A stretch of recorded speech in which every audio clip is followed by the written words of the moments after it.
বাড়ির কাজের মেয়েকে বড় মেশিন দেখিয়ে কলাবাগানে নিয়ে কাজ করলাম। কাজের মেয়ে বলল, আস্তে আস্তে দেও, ব্যথা পাচ্ছি। হ্যালো বন্ধুরা, আমি তোমাদের নূপুর আপু। আজকের গল্পটি সম্পূর্ণ শুনলে আপনাদের মেশিন দিয়ে টপটপ করে পানি চলে আসবে।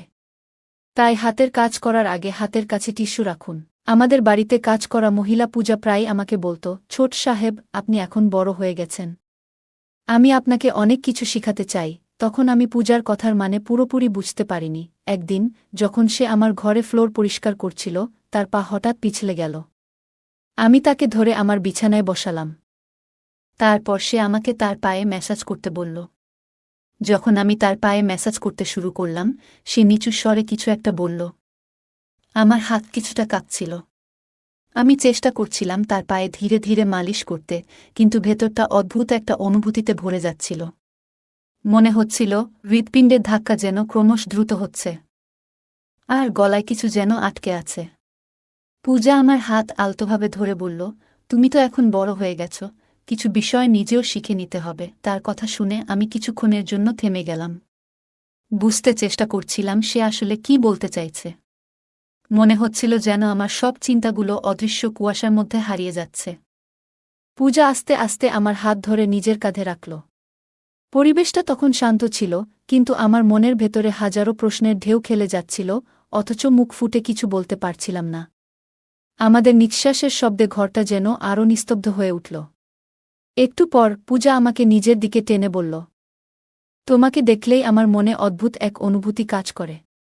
তার কথাগুলো শুনে আমি বিস্ময়ে তার দিকে তাকালাম, যেন একটু হতভম্ব হয়ে গেলাম।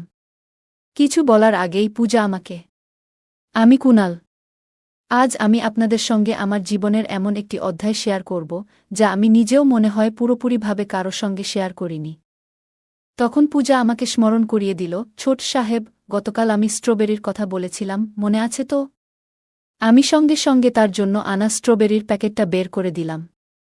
তাকে আরাম দেওয়ার জন্য বললাম, তোমার বেশি ব্যথা তো লাগেনি, ঠিক তো? কারণ সে পড়ে গিয়ে পায়ে অনেক ব্যথা পেয়েছিল। সে হেসে বলল, ছোট সাহেব, যদি আপনি নিজে আমাকে স্ট্রবেরি খাওয়ান, তাহলে ব্যথা একদম সেরে যাবে। তার কথায় আমি একটু অবাক হলেও তার দিকে এগিয়ে গিয়ে বাজার থেকে আনা স্ট্রবেরি তুলে দিলাম। হঠাৎ সে হাসি মুখে বলল, ছোট সাহেব, আপনি এত লাজুক কেন? আপনার প্রতি আমার মনে আলাদা একটা অনুভূতি কাজ করছে। তারপর বন্ধুরা, আজকের গল্পটা অনেক বেশি স্পেশাল, তাই কেউ মিস করো না। আশা করছি তোমাদের ভালো লাগবে। আর প্লিজ সবাই একটা করে কমেন্ট করে যাবে এই ভিডিওতে এই গল্পটি আমার এবং আমাদের বাড়ির কাজের মহিলা পূজা সম্পর্কে। দেখতে সাধারণ হলেও তার চোখে একটা বিশেষ আকর্ষণ ছিল, যা আমাকে বারবার তার দিকে টেনে আনত। পূজাকে আমাদের বাড়িতে কাজ করতে আসা আজ 2 মাস হল। তার বয়স আনুমানিক 34 হবে, তবে তার সুগঠিত চেহারা এবং শান্ত স্বভাবের কারণে সে তার বয়সের চেয়ে অনেক ছোট দেখায়। ফর্সা গায়ের রং, বড় বড় চোখ এবং মুখে একটুখানি হাসি, এসবই যেন তার চিরস্থায়ী পরিচয় হয়ে উঠেছিল। সে আসার পর থেকেই সব সময় আমার কাছাকাছি থাকত। পূজা যখনই কাজ করতে আসত, বাড়ির পরিবেশে এক ধরনের উদ্যমের সঞ্চার হতো। মা সবসময়ই তার প্রশংসায় পঞ্চমুখ থাকতেন। বলতেন, পূজা যেমন পরিশ্রমী এবং বিশ্বাসযোগ্য, তেমন মহিলা খুব কম দেখা যায়। সত্যি বলতে, মা এখন আর বাড়ির পরিষ্কার পরিচ্ছন্নতার জন্য তাকে আলাদা করে কিছু বলতেন না।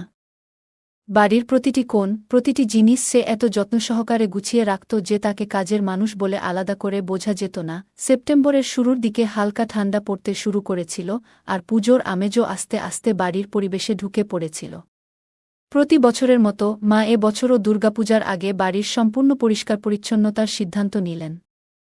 মা এবং বাবা দুজনেই চাকরি করেন, তাই বাড়ির দেখাশোনার বেশিরভাগ দায়িত্ব আমার উপরেই এসে পড়ে। আমি তাদের একমাত্র সন্তান হওয়ায় চেষ্টা করতাম মা বাবাকে সাহায্য করতে। তবে সত্যি কথা বলতে, মায়ের আসল ভরসা সবসময় ছিল পূজার উপর।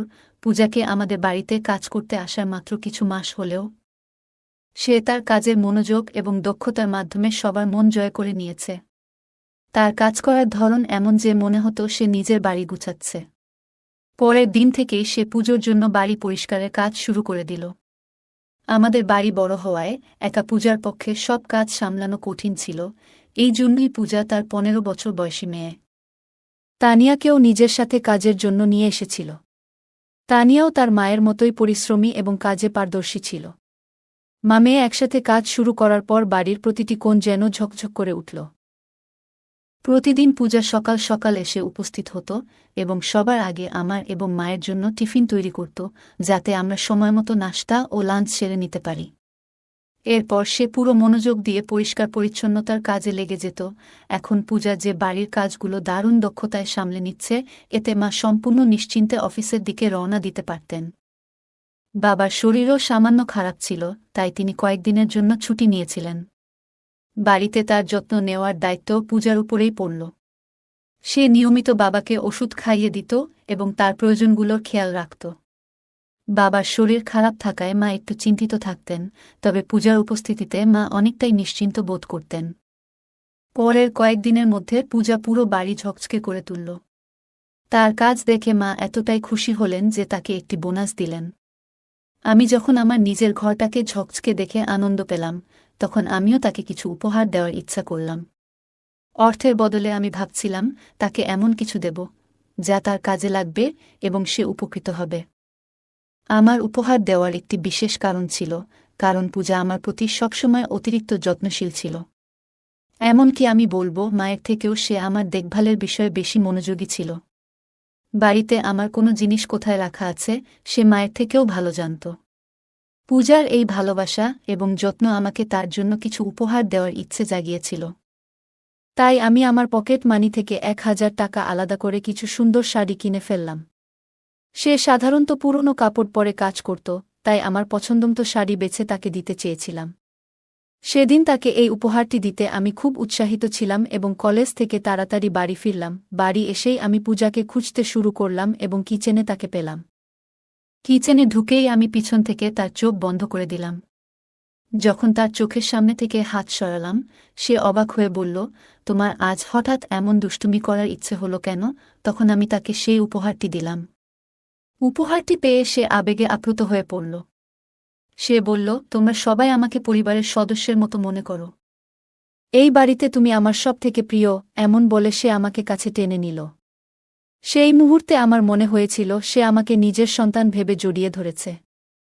কিন্তু কিছুদিনের মধ্যেই আমি পূজার আচরণে কিছুটা পরিবর্তন লক্ষ্য করলাম। উপহার দেওয়ার সময় আমি তাকে বলেছিলাম, এখন থেকে এই পুরনো কাপড়গুলো বাদ দিয়ে আমার দেওয়া শাড়ি পরে এসো। তুমি কাজের মানুষ হলেও পরিচ্ছন্ন দেখতে ভালো লাগে। আমি সহজভাবে এই কথাগুলো বলেছিলাম, তবে এই কথাগুলো তার উপর কী প্রভাব ফেলবে তা আমি ভাবিনি। যাই হোক, সেদিন উপহার পেয়ে সে খুব খুশি হয়েছিল এবং তার সেই আনন্দিত মুখ দেখে আমারও ভালো লেগেছিল। কিন্তু এরপরের ২-৩ দিন পূজা কাজে আসেনি। মা বারবার তাকে ফোন করছিলেন, কিন্তু মা তাকে ফোন করলেও সে ফোন তুলছিল না। এতে আমাদের মনে তানিয়া আর পূজা হঠাৎ করে আমাদের বাড়ির কাজ ছেড়ে দিয়েছে। মা বললেন, পূজা এমনভাবে কাজ ছেড়ে যেতে পারে না, কারণ এখনও তার মাসের বেতন বাকি। হয়তো তার শরীর খারাপ হয়ে গেছে। ৩ দিন অপেক্ষা করার পর মা সিদ্ধান্ত নিলেন পূজার বাড়ি যাবেন। মা যখন তার বাড়ির দিকে রওনা দিবে, তানিয়া তখনই পূজা আমাদের বাড়িতে এলো। এসেই সে সেই লাল শাড়ি পরেছিল যা আমি তাকে উপহার দিয়েছিলাম। শাড়িটা তার ওপর খুব ভালো লাগছিল, আর আমি তাকিয়েছিলাম তার দিকে। মা তখন তার কাছে জানতে চাইলেন কেন সে কাজের জন্য আসেনি। পূজা বলল, গত ২ দিন ধরে জ্বর ছিল, আর শরীর এতটাই খারাপ ছিল যে ওঠার ইচ্ছাও করছিল না। আমার অসুস্থতার কথা আপনাদের জানালে আপনারা চিন্তা করবেন, তাই কিছু জানাইনি এবং ফোনও তুলিনি। এ কারণে আপনাদের অসুবিধা হয়েছে, তার জন্য দুঃখিত। মা তাকে বললেন, এখন তুমি কাজে ফিরে এসেছ, তাই ঠিক আছে। তবে ভবিষ্যতে যদি এভাবে ছুটি নাও, অন্তত জানিয়ে যাবে। না হলে তোমার মেয়েকে এসে কাজ করতে বলবে, কারণ আমি কাজের কারণে এত ব্যস্ত থাকি যে বারবার বলে যাওয়ার সময় পাই না। মা যেমন তার কাজের প্রশংসা করতেন, তেমনি তিনি শৃঙ্খলাপরায়ণও ছিলেন। তাই মা পূজাকে তার অনিয়মের জন্য সতর্ক করলেন। পূজা মাথা নত করে মায়ের কথা শুনল এবং কোনো কথা না বলে কাজে লেগে গেল। অর্ধেক ঘণ্টার মধ্যেই পূজা আমার এবং মায়ের জন্য টিফিন বানিয়ে দিল। সেদিন আমি কলেজ যাচ্ছিলাম না, কারণ আমার প্রজেক্ট শেষ হয়নি, আর ক্লাসে গেলে স্যারের বকুনি খেতে হবে। তাই ঠিক করলাম বাড়িতেই থেকে প্রজেক্ট শেষ করব। মা এবং বাবা অফিসের জন্য রওনা দিলেন। আমি নিজের রুমে বসে প্রজেক্টের কাজ শুরু করলাম। পূজা সেদিন আমার ঘরে ঝাড়ু দিতে এলো। আমাকে ঘরে বসে থাকতে দেখে সে বলল, তুমি আজ কলেজে যাচ্ছ না বুঝি, ছোট সাহেব? আমি উত্তর দিলাম, না, আজ কলেজ বন্ধ আছে। আমার উত্তর শুনে পূজা আবার কাজে মন দিল। ঝাড়ু দিতে দিতে যখন সে আমার বিছানার কাছাকাছি এলো, তখন হঠাৎ তার ওড়নাটি সরে গেল। আমার চোখ সেদিকে গিয়েছিল, কিন্তু সে তাড়াতাড়ি সেটি ঠিক করল না। আমি কয়েকবার চোখ সরিয়ে নিলাম এবং শেষমেশ খানিকটা রাগ দেখিয়ে বললাম, পূজা, কাজ একটু সঠিকভাবে করো তো, নিজের খেয়াল রাখো। আমার কথা শুনে সে বলল, ছোট সাহেব, আমি তো ঠিকমতোই কাজ করছিলাম। হঠাৎ ওড়নাটা আটকে গেছে আর সরাতে গিয়ে এভাবে ফেঁসে গেছে। আপনার দেওয়া শাড়িটা যত্ন নিয়ে রাখতে চাই, তাই টান পড়লে খারাপ হতে পারে। তার কথা শুনে বুঝতে পারলাম সে উপহারের শাড়িটা খুব যত্ন সহকারে দেখছে, যা দেখে আমার ভালো লাগল। তখন আমি পড়াশোনা সাময়িকভাবে বন্ধ রেখে তাকে সাহায্য করতে এগিয়ে গেলাম। যত্ন সহকারে তার আটকে থাকা ওড়নাটি ঠিক করে দিলাম। আমি নিচে বসেছিলাম, আর পূজা আমার সামনে দাঁড়িয়ে ওড়না ঠিক করল। এমনভাবে সামনে দাঁড়ানোতে আমার মন কিছুটা অন্যরকম ভাবনার দিকে চলে যাচ্ছিল, তবে নিজেকে নিয়ন্ত্রণ করলাম। মনে হল এমন ভাবনায় মগ্ন হওয়া আমার জন্য সঠিক নয়। তাই চোখ নিচে নামিয়ে নিজের জায়গা থেকে উঠে দাঁড়ালাম এবং পড়াশোনায় মন দিলাম। পূজার চোখে একরকম হাসি ছিল। সে আস্তে করে হাসতে হাসতে ঘর থেকে বেরিয়ে গেল। কিছুক্ষণ আগে যা ঘটেছিল সেটা আমি সেখানেই রেখে আবার পড়াশোনায় মনোযোগ দিলাম। পরদিন কলেজে গিয়ে বন্ধুর সঙ্গে দেখা হলো, যেখানে আমার এক বন্ধু প্রীতম জিজ্ঞাসা করল, আমার কাছে এসে বলল, কুনাল, তুই কাল কলেজে আসিসনি, তাই একটা খুব গুরুত্বপূর্ণ টপিক মিস করেছিস। আমি জানতে চাইলাম, কি এমন বিশেষ ছিল? সে বলল, বায়োলজির কিছু গভীর বিষয় পড়ানো হয়েছে। আমি বললাম, আরে, এই টপিকটা তো পড়ে নেব, এতে কি এমন রয়েছে? তখন সে বলল, একবার বই খুলে দেখো, তবেই বুঝবি আমি কিসের কথা বলছি। আমি তখন দ্বাদশ শ্রেণীতে বিজ্ঞান বিভাগে পড়তাম, যেখানে অনেক গভীর বিষয় পড়ানো হতো। সেই টপিকটা মিস করেছিলাম বলে বই খুলে দেখলাম সেখানে কিছু মানব জীবনের বিশেষ দিক নিয়ে আলোচনা করা হয়েছে। পরে আমার কাছে সেরকম বিশেষ কিছু মনে হল না। আমি তাকে বললাম, এতে এমন কি বিশেষ বিষয় আছে যে আমি মিস করলাম? সে বলল, তুই তো শুধু পড়ে মুখস্থ করেছিস, কিন্তু স্যার যেভাবে গভীরতা দিয়ে পড়িয়েছেন সেটা তো তুই শুনিসনি। এই টপিক পড়ানোর সময় স্যার মেয়েদের আলাদা বসিয়েছিলেন, ছেলেদের জন্য আলাদা ক্লাস নিয়েছিলেন। স্যারের ব্যাখ্যা শুনে আমাদের শরীর শিউরে উঠছিল। আমার বন্ধুর জন্য বিষয়টি যে একটু ভিন্নভাবে বোঝা হয়েছিল তা দেখে আমি অবাক হয়ে গেলাম, তবে সেটা নিয়ে আর বেশি ভাবলাম না। সে তার নিজের কিছু অসম্পূর্ণ তথ্য আমার মাথায় ঢুকিয়ে দিতে চাইল। শুধু তাই নয়, সে তার মোবাইলে কিছু অনুচিত জিনিস চালু করল। এটা দেখে আমি সঙ্গে সঙ্গে তার মোবাইল বন্ধ করে দিলাম। আমি তাকে বললাম, এগুলো শিখে লাভ নেই আমাদের এই বয়সে। করণ আমার কথায় ক্ষুব্ধ হয়ে চলে গেল। আসলে এমন বন্ধুত্ব আমি রাখতে চাইনি, তাই তাকে আর পিছন থেকে ডাকিনি। তার দেখানো কথাগুলো আমার মন থেকে একেবারেই যেতে চাইছিল না, যা আমার মধ্যে এক ধরনের বিভ্রান্তি তৈরি করেছিল। দুপুরে বাড়ি ফিরে দেখলাম দরজার কাছে পূজা দাঁড়িয়ে আছে। কাজে তাড়াহুড়োয় সে তার নিজের দিকে খেয়াল রাখেনি। তার উদাসীন অবস্থা দেখে আমি কিছুক্ষণ চুপ করে তাকিয়ে থাকলাম। মাথা নিচু করে আমি নিজের রুমে চলে গেলাম। কিছুক্ষণ পর পূজা আমার রুমে এক গ্লাস জল নিয়ে এলো। তখন আমি জামা বদল করছিলাম। আমাকে দেখে পূজা বলল, ছোট মালিক, আপনার শরীর এখন বেশ শক্তপোক্ত লাগছে। নিয়মিত ব্যায়াম করার ফল। কথার ফাঁকে সে আমার পিঠে হাত রাখল। তার হাতের আঙুলের স্পর্শে শরীরে এক ধরনের শিহরণ অনুভব করলাম। তাড়াতাড়ি তার থেকে একটু দূরে সরে গেলাম। শার্ট পরে তার হাত থেকে জল নিয়ে খেয়ে নিলাম। তারপর গ্লাসটা ফেরত দিলাম, কিন্তু পূজা তখনও আমার রুম থেকে বেরোয়নি। সে আমাকে লক্ষ্য করে বলল, সব ঠিক আছে তো, ছোট মালিক? আপনাকে একটু চিন্তিত মনে হচ্ছে। আমি মৃদু হেসে বললাম, না, সব ঠিক আছে। পূজা আবার আমার কপালে হাত বুলিয়ে বলল, ছোট সাহেব, আপনার কপালে ঘাম দেখা যাচ্ছে, কিছুটা অস্থির লাগছে আপনাকে। তার অনুমান আসলে ঠিকই ছিল। প্রীতম এর সঙ্গে কলেজে নানা উল্টোপাল্টা কথাবার্তা হয়েছে এবং বাড়িতে এসে পূজাকে সাজগোজ করা অবস্থায় দেখে আমার নজর বারবার তার দিকে চলে যাচ্ছিল। নিজের মনে আমি বুঝতে পারছিলাম যে এসব ব্যাপারে ভাবার মতো বয়স এখনও আমার হয়নি। কিন্তু পূজা আমার প্রতি খুবই উন্মুক্তভাবে আচরণ করছিল। তখন সে কথা থামাচ্ছিল না, তাই আমি বললাম যে আমি ঠিক আছি এবং তাকে বাইরে যেতে বললাম। তারপর কিছুক্ষণ একা বসে থেকে গান শুনে মন শান্ত করার চেষ্টা করলাম। কয়েকদিন এভাবেই কেটে গেল। কলেজে প্রীতম এর সঙ্গে কয়েকদিন কথাই হয়নি। কিন্তু সে নিজে থেকেই আমার কাছে এসে মাফ চাইতে লাগল। আমি রাগ কমিয়ে দিলাম, কারণ পুরনো সব ভুলে যেতে ইচ্ছে করছিল। সেদিন কলেজে দুটো লেকচারই ছিল, তাই আমাদের ছুটি তাড়াতাড়ি হয়ে গেল। করণ বলল, আজ টিফিন আনতে ভুলে গেছি। তোর বাড়ির খাবার দারুণ লাগে, আমাকে একটু দিস তো। সেদিন আমিও টিফিন আনতে ভুলে গিয়েছিলাম। তাই বললাম, আমিও টিফিন আনিনি, কিন্তু করণ বলল, তুই এখনও রেগে আছিস, তাই আমাকে খাবার দিচ্ছিস না। আমার বাড়ির খাবারের জন্য সে অয়থাজিত করল। তারপর তাকে নিয়ে বাড়ি ফিরলাম। বাড়িতে ঢুকতেই পূজা আমাদের জন্য এক গ্লাস করে পানি নিয়ে এলো। তখন খেয়াল করলাম প্রীতম তাকে অন্যভাবে দেখছে। আর পূজার চোখেও কিছুটা ভিন্ন দৃষ্টিভঙ্গি ছিল তার প্রতি। এসব দেখে আমি নিজেকে সংযত করে রাখলাম। আমি প্রীতম এর পায়ে পা চাপিয়ে দিই যাতে তার মনোযোগ সরে যায়। এরপর আমি পূজাকে বললাম, আমাদের জন্য খাবারের প্লেট রেডি করে দাও। খাওয়া শেষে সে পূজার রান্নার খুব প্রশংসা করতে লাগল এবং তার সাথে হাত মেলাল। তার এই আচরণ আমার ভালো লাগেনি, কারণ আমি জানতাম প্রীতম কেমন স্বভাবের। তাই তাকে পূজার কাছ থেকে একটু দূরে রাখার জন্য আমি তাকে আমার ঘরে নিয়ে গেলাম। ঘরে ঢুকতেই সে বলল, কুনাল, হয়তো আমার কথা শুনে তুই কিছুটা অস্বস্তিতে আছিস, কিন্তু আমাদের বয়স এখন এসব মজার বিষয় বুঝে নেওয়ার। তোর বাড়ির পূজাদি তোকে খুব গুরুত্ব দিচ্ছে, বুঝতে পারছিস? এই বলে সে আমাকে নিয়ে মজা করতে শুরু করল।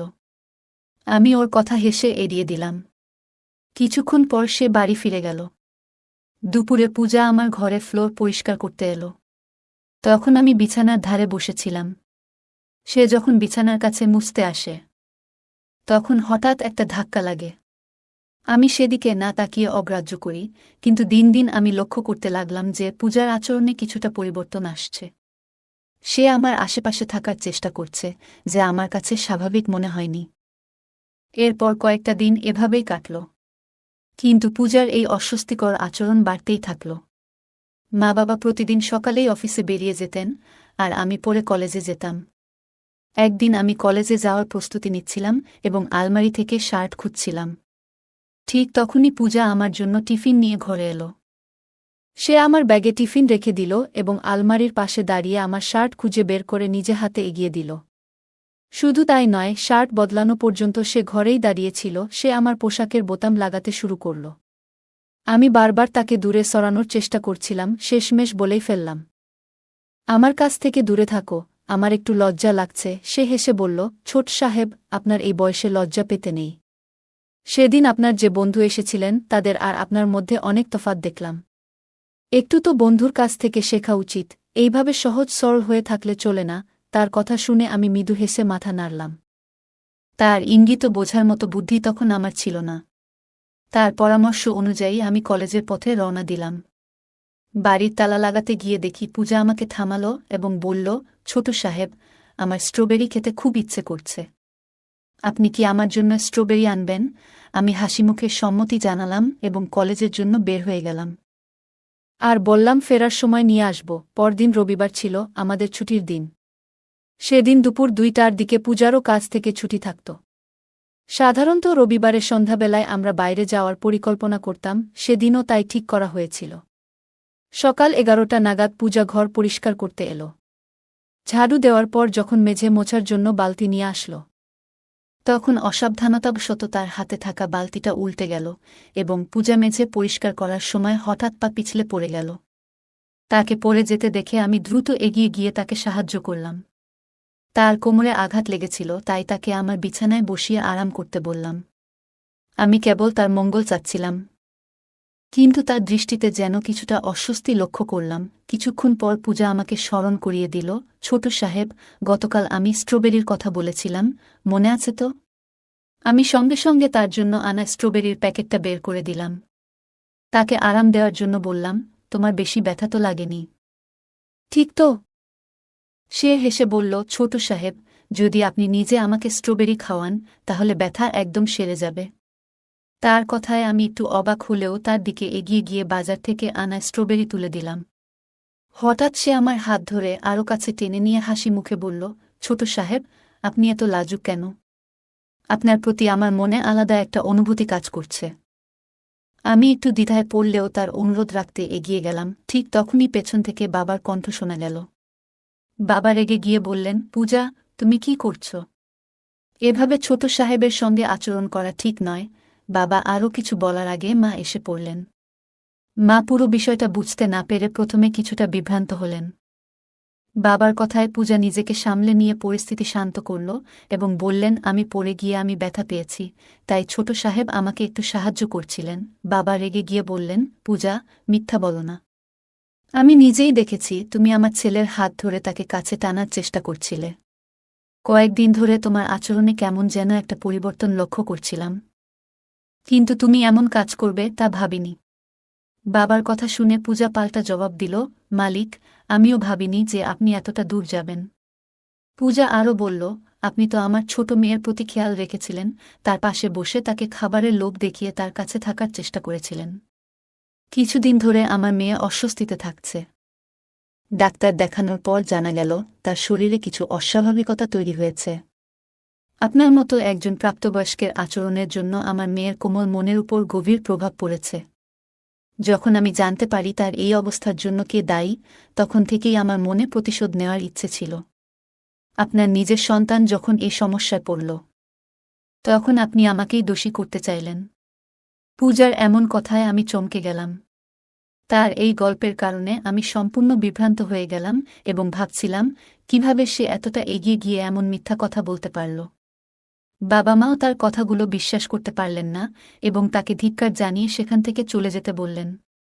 পূজা হঠাৎ জানাল, আপনার ছেলেটি আমার সঙ্গে অসৎ আচরণ করার চেষ্টা করেছে, এর প্রমাণ হিসেবে আমার কাছে একটি ভিডিও ক্লিপ আছে। সে জানাল যে আগে থেকেই তার ফোনটি ভিডিও রেকর্ডিংয়ে সেট করা ছিল। ভিডিওটি বাবা মায়ের সামনে দেখিয়ে পূজা বলল, এখন আমি আপনার ছেলেকে শাস্তি দিতে চাই। তাকে কারাগারে পাঠিয়ে দেব, যাতে আপনারা বুঝতে পারেন কত বড় ভুল হয়েছে। এই পরিস্থিতি বুঝে বাবা একদম স্তব্ধ হয়ে গেলেন এবং পূজার পায়ে পড়ে ক্ষমা চাইতে লাগলেন। তিনি বললেন, পূজা, আমার ভুল হয়েছে, আমাকে ক্ষমা করো। কিন্তু আমার ছেলেকে দয়া করে এই পরিস্থিতিতে জড়িও না। সে আমাদের সবকিছু, সে না থাকলে আমাদের বাঁচার কোনো মানেই থাকবে না। তোমাকে অর্থ দেওয়ার জন্য প্রস্তুত আছি। কাল থেকেই তুমি আর এখানে কাজ করতে আসবে না। এই টাকাটা নিয়ে তুমি সবকিছু ভুলে এখান থেকে চলে যাও। পূজা কিন্তু ন্যায়বিচার চাইছিল, অর্থ নয়। বাবা যখন নিজের দোষ স্বীকার করলেন, মা তাদের কথাগুলি শুনে রেগে গেলেন এবং বাবাকে এক চড় মারলেন। তিনি পূজার পাশে দাঁড়িয়ে বললেন, তোমার মেয়ের প্রতি যে অন্যায় হয়েছে, আমি তার বিচার চাই। আমি সত্যের পক্ষে থাকব, যাই হোক না কেন। পূজা মায়ের কাছে এসে কান্নায় ভেঙে পড়ল এবং আমার কাছেও ক্ষমা চেয়ে বলল, ছোট সাহেব, আপনি আমার কাছে সন্তানের মতো। আমি আমার মেয়ের জন্যই এই কাজটি করতে চেয়েছিলাম। আমার কখনো আপনার প্রতি কোনো খারাপ দৃষ্টিভঙ্গি ছিল না। যখন সন্তানের কথা আসে, তখন মায়েরা কঠিন হতে বাধ্য হয়। তার কথাগুলো শুনে আমিও তাকে ক্ষমা করে দিলাম। সে সত্যিই তার মেয়ের জন্য লড়াই করছিল এবং কোনো ভুল করেনি। আমরা সবাই একে অপরকে বুঝে পরিস্থিতির সমাধান করলাম এবং নতুনভাবে একে অপরের পাশে থাকবার সংকল্প করলাম। এই গল্পটি ঘিরে আছে পূজা নামে এক গৃহকর্মী এবং তার ছোট সাহেবের মধ্যে গড়ে ওঠা কিছু অনাকাঙ্ক্ষিত আবেগ ও জটিলতা নিয়ে। এটি মূলত একজন নারীর আত্মশক্তি ও দায়িত্ববোধের মাধ্যমে অন্যায়কে প্রকাশ্যে আনার একটি উদাহরণ, যা সমাজের একটি গুরুত্বপূর্ণ বার্তা তুলে ধরে। গল্পটি আমাদের মনে করিয়ে দেয় যে প্রতিটি সম্পর্কের নিজস্ব সীমা রয়েছে। একজন কর্মচারী ও তার নিযোগকারীর সম্পর্কটি সম্মানের এক নির্দিষ্ট সীমারেখার মধ্যে থাকা উচিত। পূজা ও ছোট সাহেবের মধ্যে আকস্মিকভাবে কিছু অনুভূতির উদয় হয়, কিন্তু এ ধরনের অনুভূতির বিকাশ কোনো সম্পর্কের সম্মানের জন্য হুমকি হতে পারে।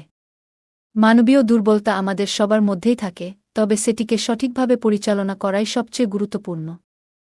গল্পের সবচেয়ে বড় শিক্ষা হল সম্পর্কের মর্যাদা ও সীমা রক্ষা করা কতটা অপরিহার্য। তা না হলে কেবল সম্পর্কই ক্ষতিগ্রস্ত হয় না, বরং মানসিক ও আবেগগত সমস্যা তৈরি হতে পারে। গল্পটি ছোট সাহেবের জন্য এক নতুন অভিজ্ঞতা, যেখানে তাকে আবেগ ও দায়িত্বের মধ্যে সামঞ্জস্য করতে শিখতে হয়। এই শিক্ষা তাকে পরবর্তীতে সম্পর্ক ও দায়িত্ববোধের ব্যাপারে সচেতন করে তোলে। পূজা যখন তার প্রতি ছোট সাহেবের আকর্ষণের বিষয়টি অনুভব করে, তখন সে সঠিক সিদ্ধান্ত নিয়ে তাকে সতর্ক করে। এতে সম্পর্কের মধ্যকার সুস্থ মানসিকতা বজায় থাকে। আমরা সকলেই নানা আবেগ অনুভব করি, তবে সেই আবেগ সঠিক পথে পরিচালনা করাই গুরুত্বপূর্ণ। এই গল্পটি আমাদের জানায় সম্পর্কের ক্ষেত্রে সঠিক এবং ভুলের মধ্যে পার্থক্য বোঝা অত্যন্ত জরুরি এবং দায়িত্ববোধ আমাদের সঠিক পথে পরিচালিত করতে সহায়তা করে। এই গল্পটি ছোট সাহেব এবং পূজার মধ্যে সম্পর্কের জটিলতা ও কিছু ভুল বোঝাবুঝি নিয়ে আসে। ছোট সাহেব পূজাকে একটি সাধারণ উপহার হিসেবে একটি শাড়ি দেন, কিন্তু পূজা তা তার প্রতি আবেগের সংকেত হিসেবে ভেবে ভুল বুঝে বসে। এই গল্পটি আমাদের শেখায় যে অনেক সময় একটি নিরীহ কাজও ভুল সংকেত পাঠাতে পারে।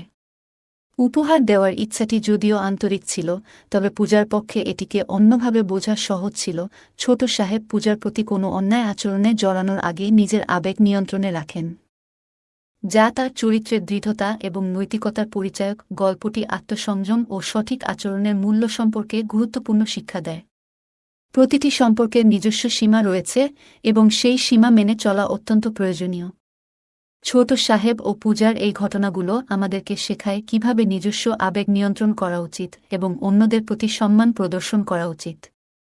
নিজের নীতিবোধ ও মূল্যবোধের প্রতি অবিচল থাকা এবং পরিস্থিতি যেমনই হোক না কেন সঠিক সিদ্ধান্ত নেওয়া।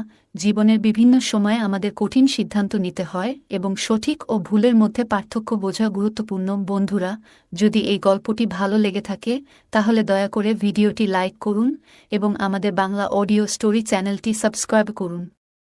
পাশে থাকা বেল আইকনটি প্রেস করুন যাতে করে আমরা যখনই নতুন ভিডিও আপলোড করি তার নোটিফিকেশন সবার আগে আপনার কাছে পৌঁছে যায়। ধন্যবাদ, দেখা হবে আমাদের পরবর্তী ভিডিওতে।